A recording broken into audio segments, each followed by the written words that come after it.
अब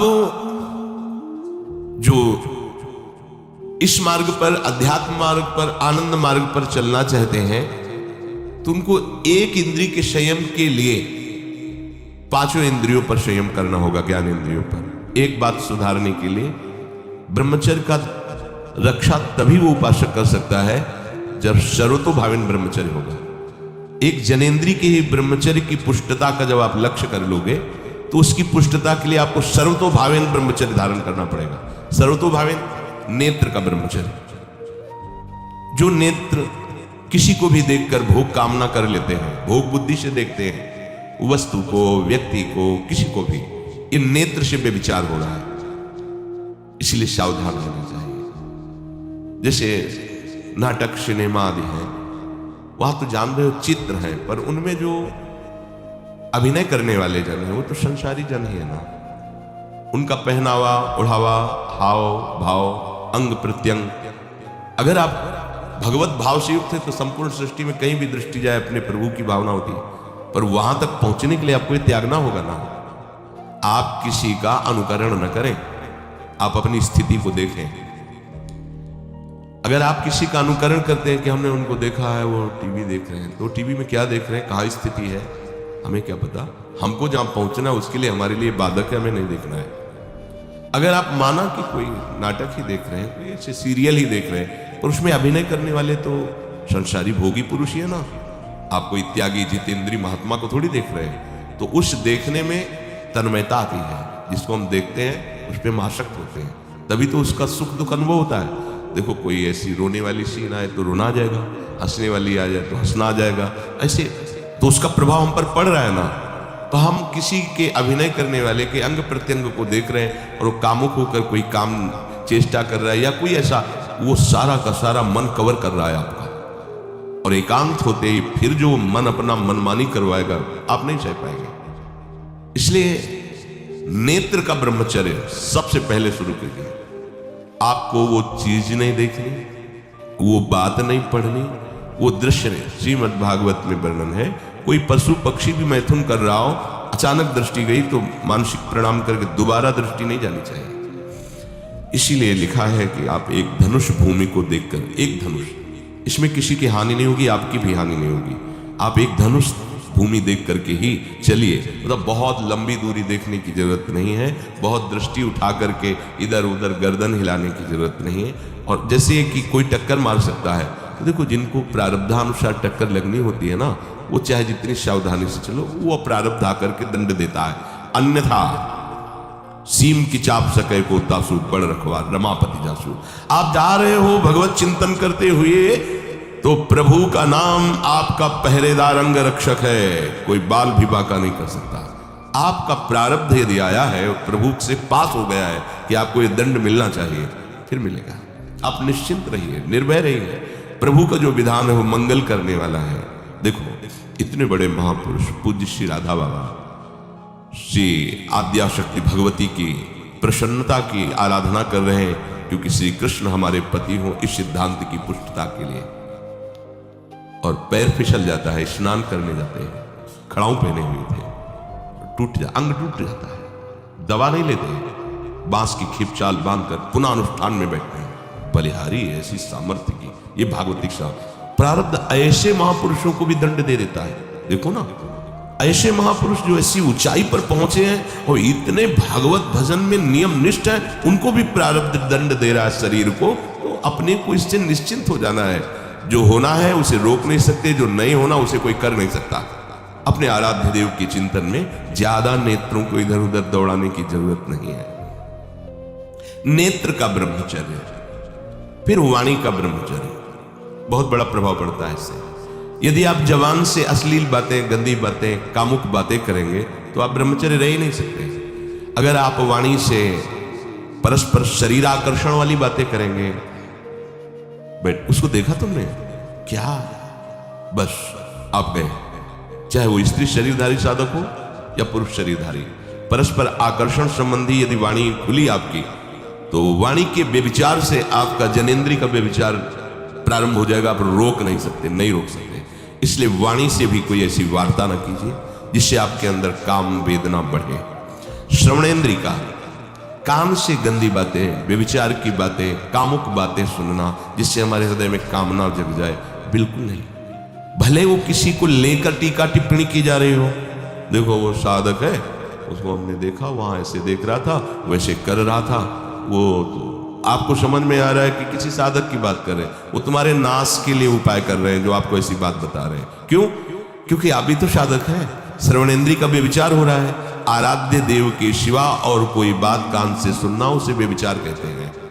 इसलिए महाप्रभु कहते श्रवण फूटो जो अन सुनो। ऐसा हमारा अगर कान कुछ और सुने तो फूट जाए, नेत्र कुछ और देखें तो ये नेत्र नष्ट हो जाए, वाणी कुछ और बोले तो मुख हो जाए। हमारी श्रवणेन्द्रिय का व्यभिचार नहीं होना चाहिए। धर्म की बात, अपने आराध्य देव की बात, शास्त्र सम्मत बात हम श्रवण करें।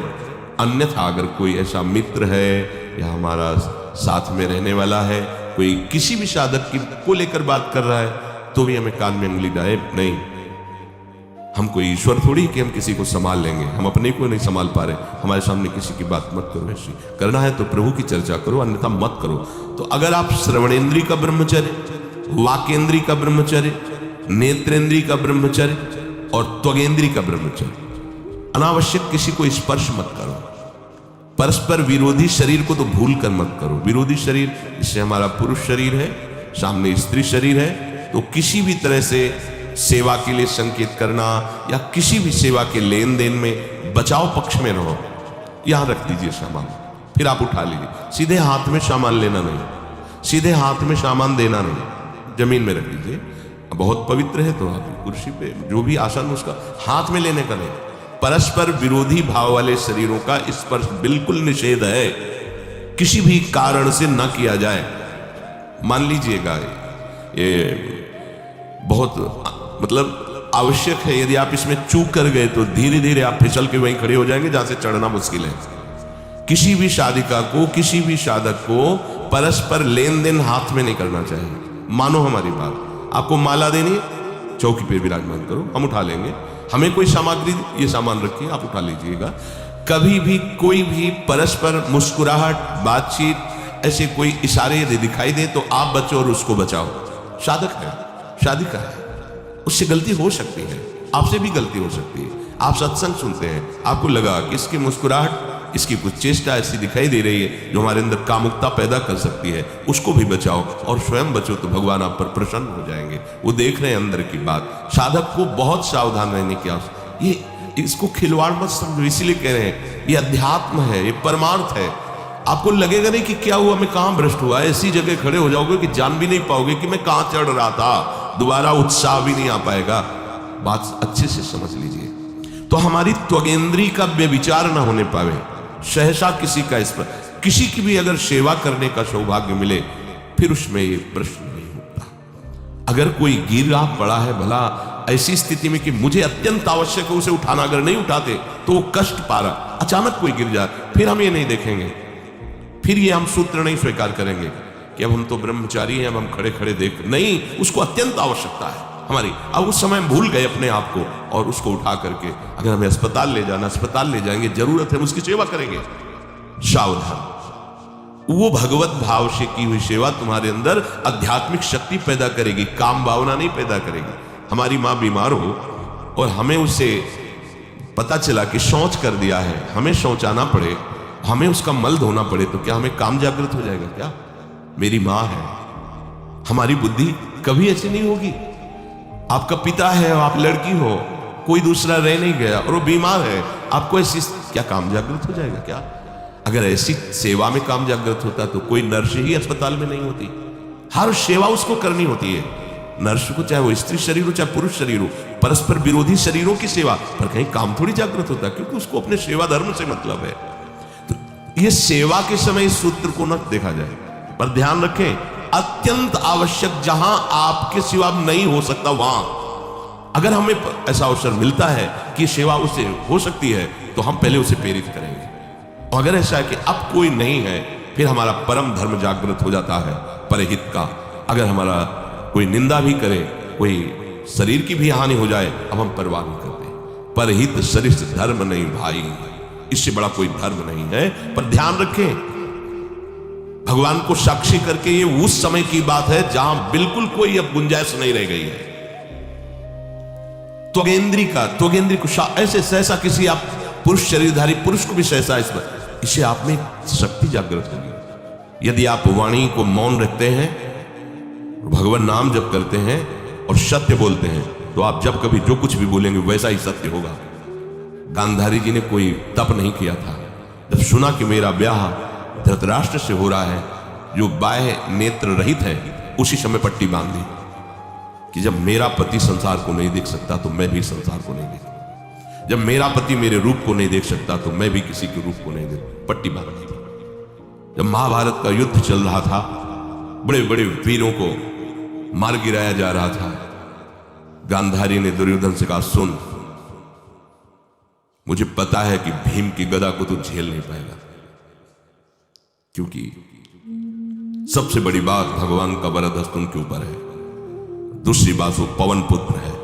वो जब अपने आवेश में आ जाएगा तो तेरी सामर्थ्य नहीं कि उसकी गदा के प्रहार को तू सह सके, पर मैं तुझे शक्ति प्रदान करूंगी। मैं एक पतिव्रता हूं, आज तक कभी पति का वरण करने के बाद कुछ देखा नहीं है। मैं अपने नेत्रों की पट्टी खोलूंगी, तू नग्न होकर मेरे सामने आ जाना। मेरी दृष्टि पड़ते ही वज्र का शरीर तेरा हो जाएगा। किसी की सामर्थ्य नहीं कि तेरे उस अंगों को तोड़ सके। भगवान सब कुछ जानने वाले हैं। भगवान भक्त पक्षपाती होते हैं। भगवान का स्वभाव भक्त का पक्षपात ले रहा होता है। वो अपने महल से कॉरिडोर से जा रहा था गांधारी जी का, भगवान आ गए झट से। तुरंत उसने हाथ ऐसे लगा लिया, शर्म आनी चाहिए। तो हस्तिनापुर के सम्राट पद पर अभिषिक्त होने के लिए तैयारी कर रहा है, नंगे घूम रहा है गली में। उसने कहा, गली में नहीं, माँ के सामने जा रहा है। अरे कोई बच्चा है, ऐसे जाया जाता है माँ के साथ? उसने कहा, माँ ने कहा है कि हम पट्टी खोलकर तुम्हें देख लेंगे तो तुम्हारा शरीर वज्र का। चलो माना, माँ की आज्ञा का पालन करो, थोड़ा इन अंगों को तो ढक लो। तुम तो बड़े हो, कोई बच्चे थोड़ी माँ के सामने ऐसे चले जाओगे, ढकना चाहिए तुम्हें। वापस कर दिया। वो यहाँ ऐसे पत्तों से ढका, वस्त्र नहीं पहना, माँ की आज्ञा ऐसे पत्ते से ऐसे कमर से ऐसे ढक लिया, पीछे आगे ऐसे। गांधारी जी ने पट्टी खोली और जे ही देखा पूरा शरीर वज्र का। तो ये क्या किया तूने? कमर में कोई बांध लिया? बोले शर्म लगती थी, कैसे आपको? बोले यहीं से मारा जाएगा। भीम की गदा का प्रहार तेरी इसी जंघा और कमर को तोड़ देगा, तेरी मृत्यु। मान गई, प्रभु के विधान के आगे किसी का बल काम नहीं करता। गांधारी, ये केवल आंख में पट्टी बांधने की सामर्थ्य थी कि मेरा पति यदि अंधा है तो मैं भी किसी रूप को नहीं देखूंगा। अगर आप वाणी में संयम में रहते हैं ना, वो और भजन करते हैं और सत्य बोलते हैं, तो आप जो बोलेंगे वही होगा।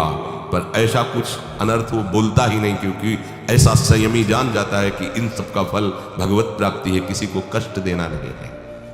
एक एक इंद्री का जब आप ब्रह्मचर्य संयम करोगे तब आपका वीर संयम होगा। ध्यान रखना, आप नेत्रेंद्री से गंदे चित्र देखें, श्रवणेंद्री से गंदी बातें सुने, वाणी से गंदी बातें बोलें, रसेंद्री से गंदा भोजन करें और सोचे ब्रह्मचर्य रह जाएंगे? बिल्कुल नहीं, कदापि नहीं। ब्रह्मचर्य कोई खिलवाड़ नहीं है। जो ये तो हुआ इंद्रियों का, फिर आता है अंतःकरण का ब्रह्मचर्य। हमारा मन काम की तरफ तभी जाता है जब उसको निज सुख नहीं मिलता। ध्यान रखना, सृष्टि में जितने भी दुर्गुण दुराचार होते हैं उनमें दो प्रधान होते हैं, एक काम भोग और एक धन, और सब छोटी मोटी बातें हैं। प्रायः जितने भी हिंसा होगी, जितनी भी भयानक घटनाएं होंगी, भयानक युद्ध होगा, उन दो में अंतर्गत ही होगा, दो के अंतर्गत ही होगा। या उसका कहीं ना कहीं काम से संबंध, स्त्री संबंध से या धन संबंध से है। चाहे जो भी घटना हो उसको देख लेना, प्रधानता दो में ही होगा, कंचन और कामिनी। कीर्ति में कीर्तिवान तो कोई बिरले ही होते हैं, तो बहुत आगे की बातें हैं। पर प्रायः जितने भी युद्ध हैं, जितनी भी हिंसा है, जितना भी भयानक कुकृत्य है, इन दो में ही होता है। उपासक को ये बात समझनी चाहिए, मन को समझाना चाहिए, सच्ची बात। मतलब वाणी में शब्द नहीं होता इन बातों को बताने का। यदि कहीं मन को समझाना चाहिए, देखो अपने लोग उपासक हैं, हम जहां जहां आसक्त हो रहे हैं उसमें हमारे मन का केवल भ्रम है। शरीर के द्वारों में कहीं सुख है, घृणित द्वारों में कहीं सुख है। अगर सुख होता तो इनके भोगने के बाद हृदय कह देता कि अब कछुनाथ न चाहिए मोरे, शांत हो जाता। फिर ऐसा क्यों होता है कि उसको एक जगह तृप्ति नहीं होती? क्योंकि वहां सुख है नहीं। फिर सोचता है शायद उसमें हो, उसमें हो, उसमें हो। पूरे के पूरे युग के युग व्यतीत हो गए, कल्प के कल्प व्यतीत हो गए भोगते हुए, क्या सुख मिला? क्या स्त्री शरीर सोचता है पुरुष शरीर में सुख है, पुरुष शरीर सोचता है स्त्री शरीर में सुख है, या आदि आदि। अगर सुख होता तो पूरे ब्रह्मांड में पशु पक्षी कीड़ा मकोड़ा सब मैथुन धर्म से युक्त है, ये सब सुखी हो जाते हैं ना।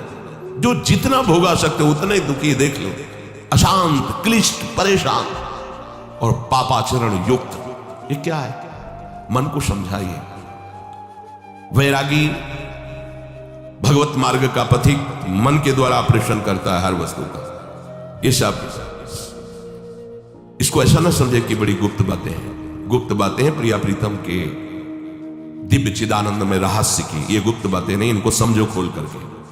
यदि आप किसी भी तरह से हस्तमैथुन आदि के द्वारा गंदे दृश्य देख करके गंदी क्रियाओं के द्वारा आप अपना नाश करते रहेंगे तो ना आप इस लोक में सुखी रहेंगे ना परलोक में। मान लीजिएगा ये बातें न तो कही जाती हैं और न सुनी जाती हैं और न समझी जाती हैं। इसीलिए हमारा बहुत ही आगे की पीढ़ी जो सनातन धर्मावलंबी जो भागवत, हर देश से महान भारत देश को क्यों कहा गया? ऐसा भी है कि अन्य देश स्वीकार किया जाता है कि वो हमसे धनी है, स्वीकार किया जाता है कि वैज्ञानिक तत्वों में भी वो हमसे आगे है, पर भारत को महान धर्मशाली देश कहा गया है। कोई भी किसी भी देश का धर्म गुरु हो हमारे देश में आएगा, हमारी ऋषियों के सूत्रों से ही अपने धर्म को पुष्ट करेगा। साप का मूल जड़ भारत धर्म का है। कहीं भी हो, कहीं भी देख लो, चाहे जिस देश का नाम लो, कहीं ना कहीं किसी भारत के ब्रह्म ऋषि की छाप लेकर के डोल रहा है। भारत भोग प्रधान देश नहीं है, भारत धर्म प्रधान देश है। यहाँ धर्म गुरुओं के द्वारा धर्म स्थापना करके चलाया जाता है। यहाँ आज जो हम समझ रहे हैं कि बाहरी परिपाटी हमारे भारत में आ जाए तो भारत आधुनिक और सर्वश्रेष्ठ देश माना जाएगा, कभी नहीं। भारत अपनी परिपाटी से चलता है, तब सब देशों के ऊपर राज्य करता है। किसी भी देश में न पतिव्रता मिलेगी न यति मिलेगा, ब्रह्मचर्य का कहीं नामो निशान नहीं मिलेगा। ये भारत देश में ही मिलेगा। यहाँ ब्रह्मचारी मिलेंगे, यहाँ सती मिलेंगे, यहाँ प्राणपण से धर्म का पालन करने वाले मिलेंगे। अब हमारे जो नई पीढ़ी है वो आधुनिकता को स्वीकार कर रहेगी। गर्लफ्रेंड बॉयफ्रेंड कौन सा रिलेशन है, लिव इन रिलेशन, ये हमारे कहीं किसी भी धर्म ग्रंथ में लिखा हो तो आप बता दीजिए। बाल्यावस्था से आज तक जितने भी धर्म ग्रंथों का स्वाध्याय हुआ कहीं भी लिखा हो तो ये बोलो सर्वनाश का स्वरूप है कि नहीं है? अभी बच्चा ना तो लोक को जानता है, ना परलोक को जानता है, ना हित को जानता है, ना अहित को जानता है। अभी उसका ब्रह्मचर्य किसी काम लायक नहीं हुआ और वो उतर गया व्यभिचार में। क्या होगा उसका जीवन? क्या होगा जीवन? चाहे वो स्त्री स्वरूप में चाहे पुरुष स्वरूप में हो, क्या बिना संयम के ये पशुता के व्यवहार से किसी की ना लौकिक उन्नति होती है ना परमार्थिक उन्नति होती है? पर कौन सुनेगा? यही कहा जाएगा पुराने जमाने के शास्त्रों को केवल वर्णन कर रहे हैं, ये क्या जाने आधुनिक जमाने को। तो आधुनिक जमाने की दशा क्या हो रही है, आंख खोल करके देखो। कोई बात नहीं, दोस्त बनाना कोई बुरी बात नहीं, इस बात को हम मानते हैं। स्त्री शरीरधारी पुरुष शरीर को मित्र बना सकता है, कोई दोष नहीं। पुरुष शरीरधारी स्त्री को मित्र बना सकता है, कोई दोष नहीं। लेकिन मित्र का क्या कर्तव्य होता है? कुपंथ निवार सुपंथ चलावा, कुमार्ग से हटा करके सुपंथ में चलाना, उसकी समस्याओं को दूर करके उसको आनंद से युक्त करना, उसको सहयोग करना, ना कि शोषण करना। दोस्ती कहते हैं उसके दुखों को मिटा करके उसको शांति और सुख के मार्ग में ले जाना। इसीलिए ये जो आधुनिकता बढ़ रही है, ये जो खान पान गलत हो रहा है, ये जो दर्शन गलत हो रहा है, तो इस जमाने में ब्रह्मचर्य ये केवल शब्द ही लिखा मिलेगा, जीवन में नहीं मिलेगा। नए नए बच्चे व्यसन कर रहे हैं, नशा कर रहे हैं, गंदे आचरण कर रहे हैं, क्या होगा? कैसे आगे कोई समझेगा शास्त्र क्या है, धर्म क्या है, बल क्या है? आज नवयुवक 16 से 28 के बीच में कोई ऐसा नहीं दिखाई देता है जिसमें आध्यात्मिक थोड़ा भी बल हो, काम क्रोध आदि सहने की सामर्थ्य हो। अपने बूढ़े माता पिता को थप्पड़ मार रहे हैं, बूढ़े माता पिता को गाली दे रहे हैं, बूढ़े माता पिता जिन्होंने खवा पिला के इतना बड़ा, उन्हें अनाथालय भिजवाया जा रहा है, उनको छोड़ दिया जा रहा है, आप विदेश घूम रहे हैं, उनके खाने की व्यवस्था घर में नहीं। क्या है ये?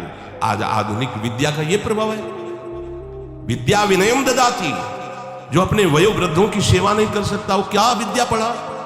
जो दूसरों की रक्षा नहीं कर सकता क्या विद्या पढ़ा? क्या विद्या का यही स्वरूप है दूसरे का शोषण करना? क्या विद्या का यही स्वरूप है कि शराब पीना, ड्रग्स का ये नशा करना? ये क्या विद्या सिखाती है? वो कहा जाता है आज तो आधुनिक विद्या बढ़ रही है। मुझे लगता है संयम में रहना ही विद्या का वास्तविक स्वरूप है। अपनी इंद्रियों को संयम में रखना, अपने को संयम में रखना, बुजुर्गों का, गुरुजनों का, शास्त्र का, भगवान का भय रखना हृदय में। ऐसा नहीं, आप तभी निर्भय हो पाओगे यदि शास्त्र का भय नहीं, भगवान का भय नहीं, धर्म का भय नहीं, तो फिर आप वहां पहुंच जाओगे जहां भय ही भय।